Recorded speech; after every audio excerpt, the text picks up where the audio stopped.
Welcome to Tea for Lunch, a weekly show powered by Arcade. Each week, we'll serve you the top stories we're following in social media, entertainment, celebrity, and tech in 15 minutes or less. Let's do it. Okay, so you can catch the show live on Instagram on Thursdays at about 12 p.m. Mountain Time or on all podcast providers and YouTube on Fridays. We're your hosts this week, Alyssa and Benjamin. Yes, Benjamin and Alyssa. Alyssa and Benjamin, you and me. We did it. We made it. We're here. How's it going? Good. How are you doing? Good. Yeah. I don't know. I feel like I'm feeling a lot of jealousy lately because we have all these people going on vacation, going to cool places. That's true. Morgan was in Europe, so was Drew, and they were in beautiful places, just posting beautiful Berlin, stories. Copenhagen. Yeah, not even fair. It's not fair. I haven't gone anywhere this year. Are you going to? I will. Okay. I will. Yeah, I'm going back home to Panama in August. So Amazing. Will it be so hot? it will be so hot. It is Okay. always so hot. Sometimes it's hot and rainy. Sometimes it's Okay. hot and less rainy. Okay. But it's always hot. That's But yeah, I'm good. excited. You were somewhere too this year, no? Yeah, I feel like I kicked it off. I was in Mexico, but now like seeing people in Europe and Berlin and Copenhagen and Paris, I'm like, oh, I mean, Mexico is great, but Yeah. I need that cultural, like European culture getaway. Do you speak another language, Alyssa? I kind of, I was in French immersion, Oh, so okay. if If you needed to, you I could could, defend yeah, I can yourself. understand more than Okay. I can speak it now, if that makes sense. Good. So, Cool. Yeah. Okay. Well, maybe you got to go somewhere where you can speak French. I'll do it. Watch that Google flight alerts. Okay, let's jump in. So first up, it's time for the sip, your weekly rundown of the top stories happening in social media. So let's start. I guess I'm just gonna say the entire list. Yeah, Okay, fire. let's do it. Okay. Threads now has more daily active US users than X. A rising creator badge has been spotted on Facebook. Instagram is testing a new pals sticker for stories. So it's, I guess, an animal that collects hearts over time and grows. So cheesy. Yeah. Okay. And YouTube has switched its video player back to the old design after people hated the new one. YouTube is also reportedly looking to stream NBA games. And finally, TikTok may soon be able to clone your voice with a new text to voice feature. Ooh. Yeah, a little scary. Yeah. What do we think? Do we have any faves? Well, like, yeah, I feel like the streaming NBA games is really interesting just in terms of like just the hype right now. Even, I mean, maybe they should also do WNBA, but we'll see what happens. Yeah. But yeah, just that momentum's really cool. I really like the channels, like the YouTubers who get, like they're watching the game, but they're streaming themselves watching the game. Yeah, reaction and they're videos, just, yeah. Yeah, and it's like all live. I couldn't watch somebody react to a 2-hour game, but I find it super interesting how there's some super fans that go wild and just follow the entire games. Yeah, I don't know. This is kind of all just interesting. I didn't expect that Threads would have more daily active US users than X this Really? quick. Are you on Threads? I am on Threads. I don't. When it first launched, I was a fan. I was in it. I was posting. But now I'm just on the sidelines. Okay. Yeah. I'm the same. Threads, I was really into it, or at least like on it all the time.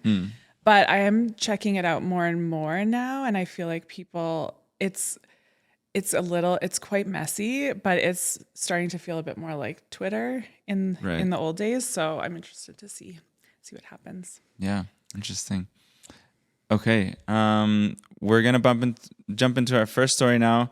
Bumble is moving away from women making the first move on the app. The dating app has so far operated with women choosing to start conversations with prospective matches on the app. But the app announced this week that they are expanding their signature first move functionality with the launch of opening moves. It's a little bit different.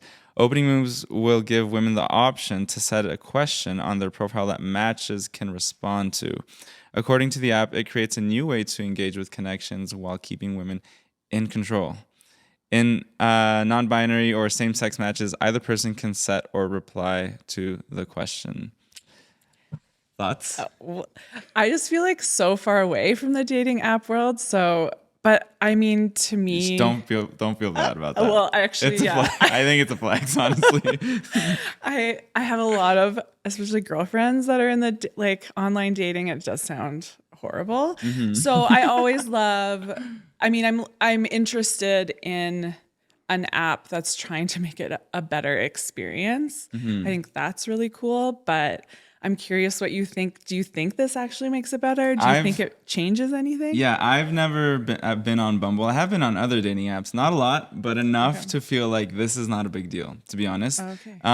Because because this like opening moves thing, which is like a basically it's a prompt for other people to respond to or reply to. This already exists Okay. on other apps, and I feel like this might even be like a risky move for Bumble because the power that Bumble has always held is the first move functionality being given only to women. Right. And so I know it's not now being opened up to everybody else, but I think it's taking away from that like exclusivity that Right. women had to make the first move. So I think that's kind of interesting. I think if I'm not mistaken, they're also requiring more photos Right. on profiles, Yeah. and I think that's great because we hate it when we can't tell if you're cute or if you're ugly. Like we need the photo. We need to see what you look like.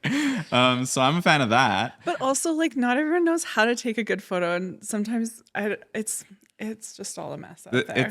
It's a game. You got to know how to Yeah. play the game. It's like in-person courting and flirting and Right. all that kind of True. stuff. It's a game, and if you're not good at it, you'll lose. So you gotta just know how to play the game. Do you have any pickup lines? Did you? What? Would, are you like Pickup lines. Yeah, Is like that what what's you your asked? yeah? Are you like I don't know? I feel like everybody has like their favorite pickup lines. Did you Yeah, ever? definitely no. My husband definitely didn't use a pickup line. No. No. We were set up through friends, so really we're like a one in a million, I think. And Okay, we're organic, very organic. very Yeah. romantic, beautiful, not weird, not dating appy. We're also a flex, honestly. Okay. Well, yeah. I'm glad I'm out of the game, but Me too. I'm glad you're out of the game too. okay. Okay, next up. LinkedIn is the latest company to get in on gaming. It's a game theme this week. Okay. more So games. starting yesterday, LinkedIn users on the mobile app or desktop can play one of three games: Pinpoint, Queens, and Cross Climb. So you're able to play each game once per day, and after your daily session, you'll get access to metrics, including your high score and daily streak, a leaderboard, and seeing how many people maybe in your network are also playing.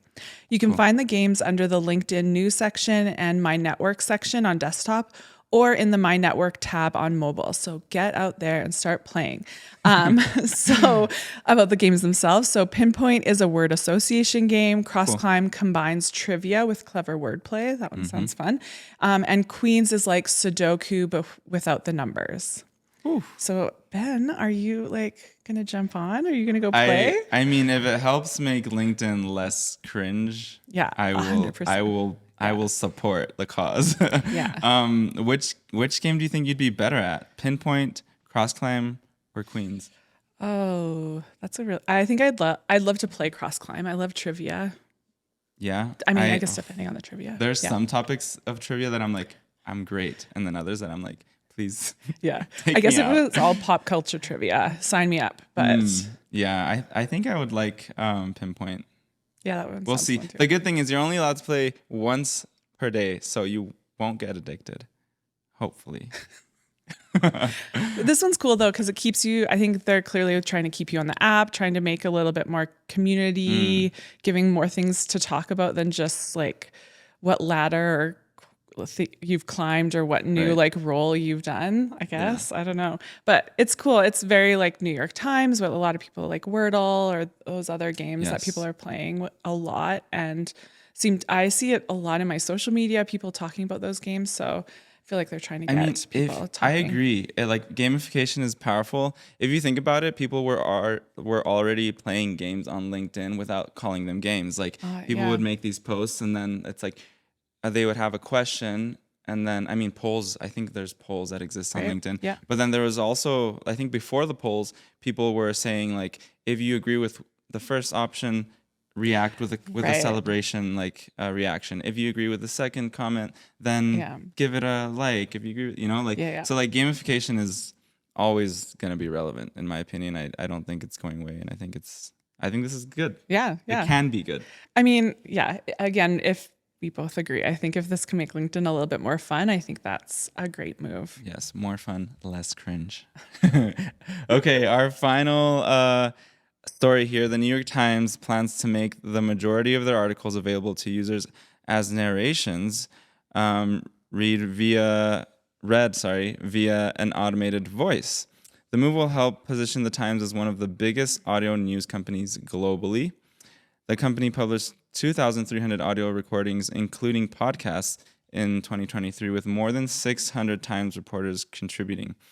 They also received nearly 1 million downloads on their podcasts last year, with The Daily being the most popular podcast on Spotify. I did not know that. Yeah. And their audio app reached over 1 million downloads last year. Very cool. What do you think? I mean, I think like it sounds like the right move. There's so many things happening right now. Like last week, I think Morgan and Neha were talking about air chat and that being sort of more voice audio forward. So this also seems like the right move, and people are busy and they still want to consume articles, and especially with journalism, having such a hard Right. time getting into people's heads and making them read it. I think this will just help, get their message out more, like articles into people's heads. I agree. I wonder how the 600 Times reporters were selected. Like voice, Who has the best voice? auditions. Yeah. Yeah, I would feel so offended if I didn't get selected. This is awesome though. I feel like it's going to set them apart a lot from other publications that aren't using audio. They're just all text. Well, and who knows, I feel like they'll be setting the tone. So this might just become the regular, the thing everyone needs to do moving forward. Yeah, totally. And we know that other I guess software was being implemented into like text only platforms so that it could pull and then convert to audio because people want audio. So yeah, and it's more accessible and all that too, which is really, really cool. Yeah. Okay. Okay. Well, now that we've wet your palate, go eat something more substantial.